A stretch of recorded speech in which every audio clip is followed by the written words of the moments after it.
Merhaba, hoş bulduk. Çok kısa konuşalım. Abi, nasılsın? Nasıl? Keyfin nasıl? İyi, siz nasılsınız? Çok özel bir lansman etkinliği. Evet. Neler söyleyeceksin bir Fenerbahçeli olarak? Vallahi heyecanlıyım ya. Formaları çok merak ediyorum.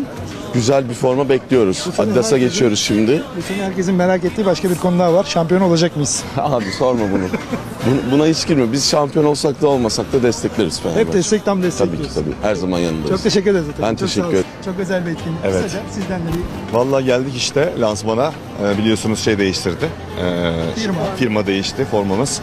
O destek olmaya geldik Fenerbahçe'ye. Abi o sene bu sene mi ya? İnşallah öyledir.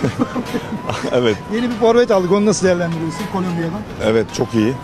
Genç çocuk değil mi? Gol makinesi diye Evet, düşünüyorum. ama. inanılmaz. Yani inşallah çok iyi şeyler yapar. Peki, çok teşekkür Çok ederim. sağ Hoş ol. geldin. Görüşürüz. Sağ olasın. Çok girme.